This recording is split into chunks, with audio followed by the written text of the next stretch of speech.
महामारीसँगको लडाईँ सरकारको मात्र नभई प्रत्येक नागरिकको पनि हो। अझ विश्वलाई तहस नहस पारिसकेको कोरोना महामारीका लागि सबैको हातेमालो र साथ आवश्यक पर्छ नै। एकल रूपमा कसैका लागि पनि कोरोना विरुद्धको जित असम्भव हुँदै गएको छ। यसैले होस्टेमा हैसे गर्दै रूपन्देहीको बुटवल अहिले एउटा उदाहरण बनेको छ। प्राणवायुको अभावमा भारतमा कोरोना संक्रमितको मृत्यु भएको खबर दैनिक जसो आइरहेकै छन्।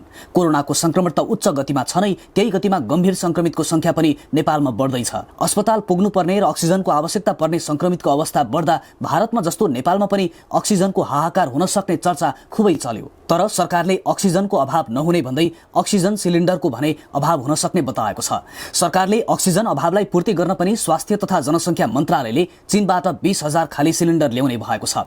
यद्यपि अक्सिजनकै अभावमा नेपालमा पनि कोरोना संक्रमितको मृत्यु भएको खबर सार्वजनिक भएको छ। तर स्थानीय स्तरमा समेत अक्सिजनको सहज आपूर्तिका लागि फरक शैली अपनाइएको छ।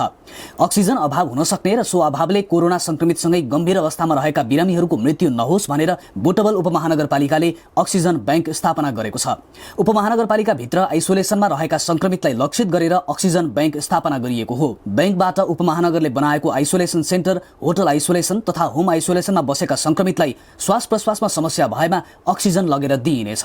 बुटवल उपमहानगर कार्यालय परिसरमा स्थापना भएको अक्सिजन बैंकमा अक्सिजन सिलिन्डर, सिलिन्डर बोक्ने गाडी, बिरामी बोक्ने एम्बुलेन्स र स्वास्थ्य कर्मीलाई तयारी अवस्थामा राखिएको र आइसोलेसनबाट सूचना आउन साथ परिचालन हुने गरी व्यवस्था मिलाइएको नगरपालिकाले जनाएको छ। पहिलो चरणमा 100 थान सिलिन्डर, अक्सिजन बोक्ने गाडी, एम्बुलेन्स र स्वास्थ्य कर्मी बोक्ने गाडी तयारी अवस्थामा राखिएको छ। बुटवल उपमहानगरको यो उदाहरणीय कदम अन्य स्थानीय तहले पनि अनुसरण गर्नुपर्ने बेला आएको छ। स्वास्थ्य तथा जनसङ्ख्या मन्त्रालयले पनि 20,000 खाली सिलिन्डर अर्को हप्ता चीनबाट नेपाल ल्याउने जानकारी दिएको छ। अक्सिजनको अभाव नभई सिलिन्डर नहुँदा समस्या भएको भन्दै अस्पताल र सर्वसाधारणलाई खाली सिलिन्डर होल्ड नगर्न पनि सरकारले अनुरोध गरेको छ। नेपालमा अहिले देशभरका 30 अस्पतालमा अक्सिजन प्लान्ट जडान गरिएका छन्। ती अस्पतालबाट दैनिक 2549 सिलिन्डर भर्न सक्ने क्षमता रहेको मन्त्रालयले जनाएको छ। केही अस्पतालमा लिक्विड अक्सिजन ट्याङ्क समेत जडान गरिएको छ।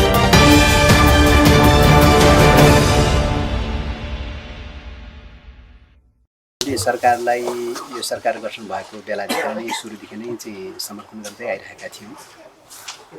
तर अहिले पछिल्लो समयमा आइपुग्दाखेरि सम्माननीय प्रधानमन्त्रीज्यूले संविधान विपरीत खालका संवैधानिक काम कारबाहीहरू चाहिँ धेरै गर्दै जानुभयो। लोकतान्त्रिक मूल्य मान्यताहरूको उल्लङ्घन गर्नुभयो,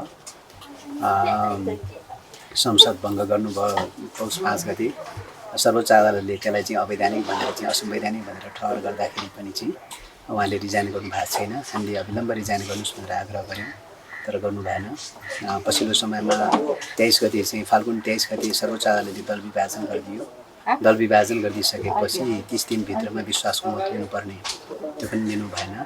सबै हिसाबले गर्दाखेरि असंवैधानिक कदमहरू चाल्नुपर्छ, साथै संवैधानिक परिषद लगायतका अध्यादेशहरू जारी गर्ने र अध्यादेश मार्फत सरकार सञ्चालन गर्न खोज्ने, सदनलाई निष्क्रिय गराउँदै लैजाने, कार्यसूची विहीन बनाउँदै लैजाने, यस्तो प्रकारको चाहिँ रवैयाहरूको साथै अहिले पछिल्लो समयमा बर्खे अधिवेशनको नियमित अधिवेशन डाक्नुपर्ने बेलामा विश्वासको मत लिने भन्ने नाममा चाहिँ तपाईको चाहिँ एक प्रकारको एउटा अधिवेशन, एउटा एजेन्डाको लागि अधिवेशन डाकिएको छ, जहाँ कि संवैधानिक व्यवस्था कहीँ पनि छैन।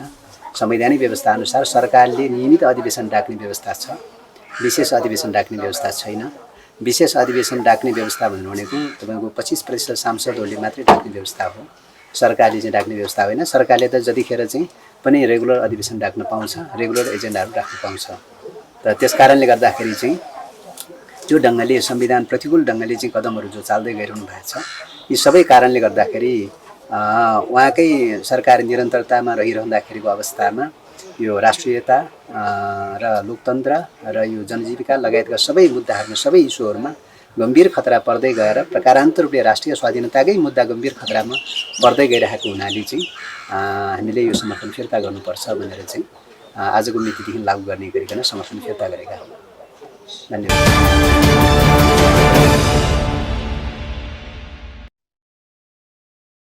दोस्रो लहरमा विभिन्न देशले कोरोनाका विविध प्रकारहरूको सामना गरिरहेका छन्। नयाँ नयाँ प्रजातिका कोरोना भाइरस फेला पर्दा त्यसको उपचारमा त समस्या भएकै छ, बढी संक्रामक भाइरस फैलिँदा संक्रमण दरका साथै गम्भीर बिरामी र मृत्यु हुनेको संख्या समेत बढेको छ।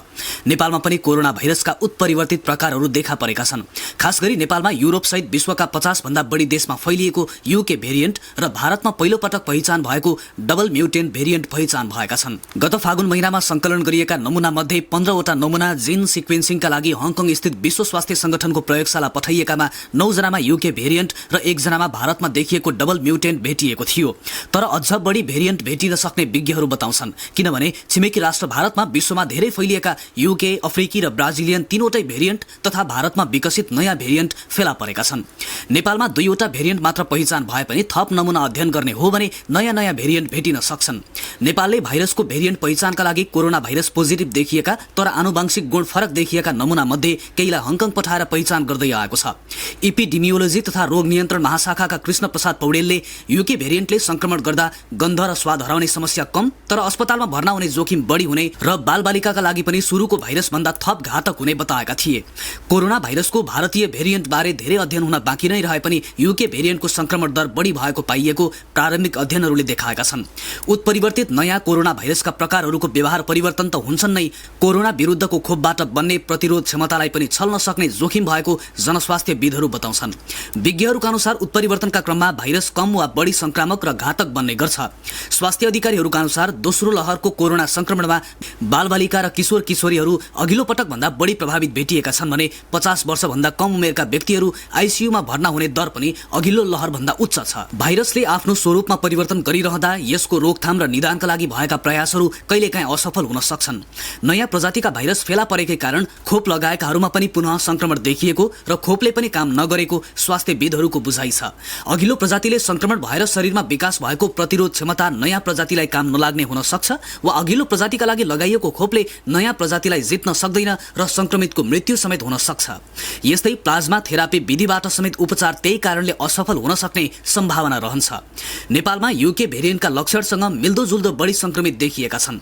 गत फागुनमा नमुना पठाएर 2 प्रकारका भाइरस नेपालमा रहेको प्रमाणित भए पनि फागुन यता थप प्रकार फैलिए नफैलिए बारे भने परीक्षण गरिएको छैन।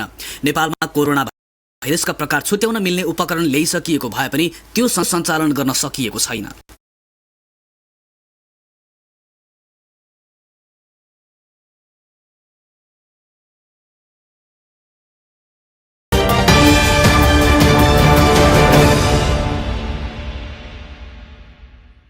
महामारीसँगको लडाईँ सरकारको मात्र नभई प्रत्येक नागरिकको पनि हो। अझ विश्वलाई तहस नहस पारिसकेको कोरोना महामारीका लागि सबैको हातेमालो र साथ आवश्यक पर्छ नै। एकल रूपमा कसैका लागि पनि कोरोना विरुद्धको जित असम्भव हुँदै गएको छ। यसैले होस्टेमा हैसे गर्दै रूपन्देहीको बुटवल अहिले एउटा उदाहरण बनेको छ। प्राणवायुको अभावमा भारतमा कोरोना संक्रमितको मृत्यु भएको खबर दैनिक जसो आइरहेकै छन्।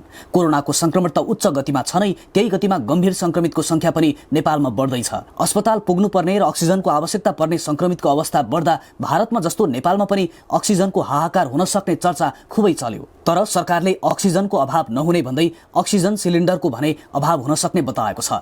सरकारले अक्सिजन अभावलाई पूर्ति गर्न पनि स्वास्थ्य तथा जनसङ्ख्या मन्त्रालयले चीनबाट 20,000 खाली सिलिन्डर ल्याउने भएको छ। यद्यपि अक्सिजनकै अभावमा नेपालमा पनि कोरोना संक्रमितको मृत्यु भएको खबर सार्वजनिक भएको छ। तर स्थानीय स्तरमा समेत अक्सिजनको सहज आपूर्तिका लागि फरक शैली अपनाइएको छ। अक्सिजन अभाव हुन सक्ने र सो अभावले कोरोना संक्रमितसँगै गम्भीर अवस्थामा रहेका बिरामीहरूको मृत्यु नहोस् भनेर बुटवल उपमहानगरपालिकाले अक्सिजन बैंक स्थापना गरेको छ। उपमहानगरपालिका भित्र आइसोलेसनमा रहेका संक्रमितलाई लक्षित गरेर अक्सिजन बैंक स्थापना गरिएको हो। बैंकबाट उपमहानगरले बनाएको आइसोलेसन सेन्टर, होटल आइसोलेसन तथा होम आइसोलेसनमा बसेका संक्रमितलाई श्वास प्रश्वासमा समस्या भएमा अक्सिजन लगेर दिइनेछ। बुटवल उपमहानगर कार्यालय परिसरमा स्थापना भएको अक्सिजन बैंकमा अक्सिजन सिलिन्डर, सिलिन्डर बोक्ने गाडी, बिरामी बोक्ने एम्बुलेन्स र स्वास्थ्य कर्मीलाई तयारी अवस्थामा राखिएको र आइसोलेसनबाट सूचना आउन साथ परिचालन हुने गरी व्यवस्था मिलाइएको नगरपालिकाले जनाएको छ। पहिलो चरणमा 100 थान सिलिन्डर, अक्सिजन बोक्ने गाडी, एम्बुलेन्स र स्वास्थ्य कर्मी बोक्ने गाडी तयारी अवस्थामा राखिएको छ। बुटवल उपमहानगरको यो उदाहरणीय कदम अन्य स्थानीय तहले पनि अनुसरण गर्नुपर्ने बेला आएको छ। स्वास्थ्य तथा जनसङ्ख्या मन्त्रालयले पनि 20,000 खाली सिलिन्डर अर्को हप्ता चीनबाट नेपाल ल्याउने जानकारी दिएको छ। अक्सिजनको अभाव नभई सिलिन्डर नहुँदा समस्या भएको भन्दै अस्पताल र सर्वसाधारणलाई खाली सिलिन्डर होल्ड नगर्न पनि सरकारले अनुरोध गरेको छ। नेपालमा अहिले देशभरका 30 अस्पतालमा अक्सिजन प्लान्ट जडान गरिएका छन्। ती अस्पतालबाट दैनिक 2549 सिलिन्डर भर्न सक्ने क्षमता रहेको मन्त्रालयले जनाएको छ। केही अस्पतालमा लिक्विड अक्सिजन ट्याङ्क समेत जडान गरिएको छ।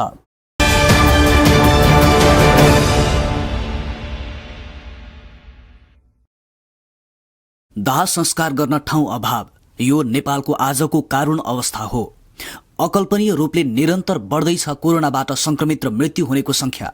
यो संख्या घटाउने लाखौं प्रयासहरू विफल हुँदा नियतिको अघि निरीहता प्रस्तुत गरिरहनु परेको छ। अस्पताल, शैय्या, उपचार, अक्सिजन सँगसँगै अब चिताका बारेमा सोच्नुपर्ने, चिन्ता गर्नुपर्ने दिन आइपुगेको छ। भएका शवदाह गृहले थेग्न छोडेपछि विकल्प खोज्न थालिएको छ। केही दिन यता शवको संख्या बढेपछि बागमती किनारमै अन्त्येष्टि गर्न थालिएको छ। मृतकको संख्या उही गतिमा बढ्दै गएपछि फेरि अर्को विकल्प खोजिएको छ। यसअघि कोरोनाका कारण मृत्यु भएकाको शव विद्युतीय शवदाह गृहमा व्यवस्थापन गरिन्थ्यो, तर अकल्पनीय रूपमा संख्या बढ्यो र अहिले खुला किनारमै शव जलाउन थालिएको छ। केही दिन अघिदेखि खुला किनारमै शव जलाउन थालिए पनि अहिले भने अस्थायी चिता बनाउन थालिएको छ। खुला किनारमै शव व्यवस्थापन गर्नुपर्दा समस्या भएपछि अहिले अस्थायी 10 वटा चिता बनाउन थालिएको पशुपति क्षेत्र विकास कोषले जानकारी दिएको छ। विद्युतीय शवदाह गृहका 3 वटा मेसिन चालु अवस्थामा रहेमा दैनिक 45 वटा शव व्यवस्थापन गर्न सकिन्छ, तर अहिले एउटा बिग्रिएको छ।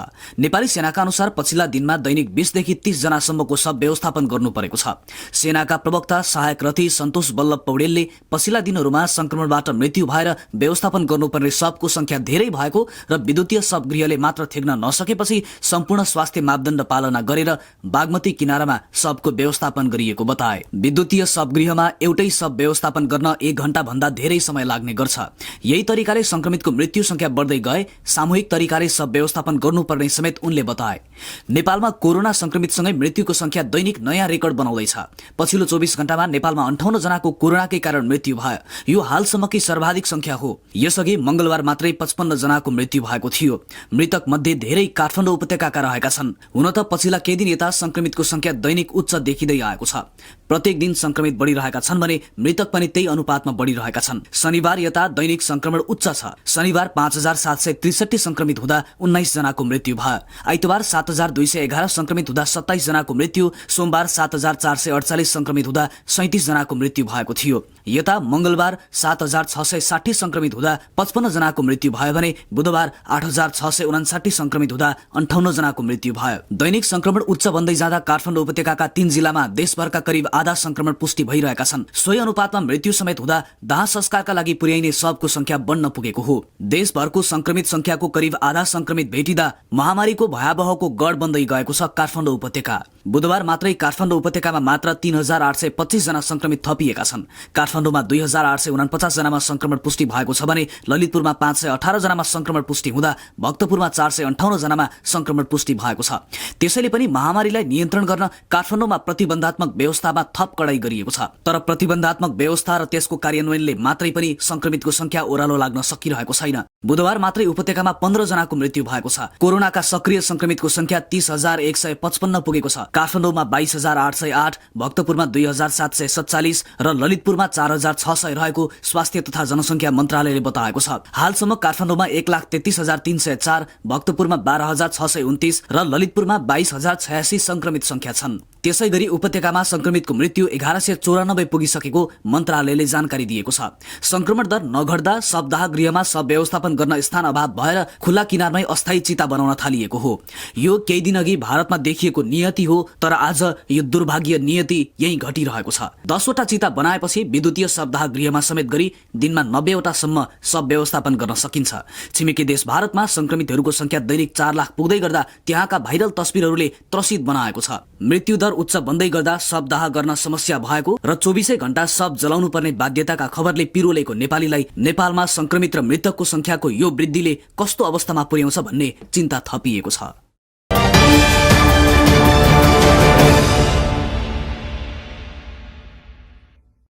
नेपालमा नयाँ भेरिएन्ट सहित फैलिएको कोभिड-19 को संक्रमण पहिले जस्तो दोस्रो लहर पनि भारतबाटै फैलिएको सर्वसाधारण र जनस्वास्थ्य विज्ञहरूको भनाइ छ। यस अर्थमा सीमा जोडिएका तराईका जिल्लाहरूमा संक्रमण फैलनु स्वाभाविक हो। हरेक दिन गुणात्मक रूपमा नेपालमा फैलिरहेको संक्रमण तराईको तुलनामा हिमाली क्षेत्रमा न्यून रहेको तथ्याङ्क छ। तर हिमालसम्मै संक्रमण फैलिएको खबर सार्वजनिक भएको छ। संक्रमण हिमाली क्षेत्रमा मात्रै होइन, चुचुरोसम्मै पुगिसकेको छ। सगरमाथाको आधार शिविरमा भएका पर्वतारोही र नेपाल सरकारले खटाएका अधिकारीहरूले कोभिड-19 को लक्षण भएका आरोहीको संख्या तथा संक्रमण पुष्टि हुनेको संख्या बढिरहेको बताएका छन्। उनीहरू सगरमाथा क्षेत्रमा कोरोना भाइरस संक्रमण प्रकोपका रूपमा फैलन त्रासमा देखिएका छन्। आधार शिविरमा भएका अधिकारीहरूका अनुसार सगरमाथाबाट उपचारका लागि काठमाडौँ पठाएका आरोही मध्ये 17 जना कोभिड पुष्टि भएको विवरण प्राप्त भएको छ। उचाइमा लेक लाग्ने समस्यामा परेका केही आरोहीलाई काठमाडौँ उपचार गर्न ल्याउँदा कोरोना देखिएपछि कोरोनाले लुक्लादेखि नाम्चे हुँदै आधार शिविरसम्मको यात्रा गरिसकेको हो कि भन्ने आशंकालाई बल पुर्याएको छ। तर नेपाल सरकार अहिलेसम्म यस विषयमा मौन बसेको छ। पर्वतारोहण अभियान बन्द गर्न धेरै दबाव पर्न सक्ने डरले अधिकारीहरूले त्यहाँको यथास्थितिबारे सूचना नदिएको हो कि भन्ने आशंका उत्पन्न भएको छ। नेपाल सरकारका लागि पर्वतारोहणका लागि आउने विदेशी पर्यटकले अनुमति लिँदा बुझाउने शुल्क राजस्व सङ्कलनको एउटा ठूलो स्रोत हो। गत वर्ष सबै आरोहण गतिविधि रद्द गरिएको भए पनि यसपटक सगरमाथा आरोहणका लागि 408 जना विभिन्न देशका आरोहीले अनुमति पाएका छन्। यी आरोही र तिनका सहयोगी समेत गरी 4000 भन्दा बढी व्यक्ति सगरमाथा आधार शिविरमा पुगेका छन्। तर मे 12बाट आरोहण प्रारम्भ हुने तयारी गरेको समयमा आरोही भने कोरोनाको त्रासमा छन्। सगरमाथा आधार शिविरमा जानुअघि परीक्षण र क्वारेन्टिनका माध्यमबाट संक्रमण नभएको पुष्टि भएकालाई मात्र जान दिनुपर्ने र उनीहरूले प्रयोग गर्ने सामान समेत निर्मलीकरण गरिएको हुनुपर्नेमा त्यसतर्फ आरोहण व्यवस्थापकहरू र पर्यटक मन्त्रालयसहित सम्बन्ध अधिकारीहरूको ध्यान नपुगेको देखिन्छ। यसले यसपटकको आरोहणमा संलग्न धेरै स्वदेशी तथा विदेशीले आरोहण त्याग्नुपर्ने या सहयोगीका रूपमा जानेहरूको जीवन समेत असुरक्षित हुन सक्ने देखिएको छ।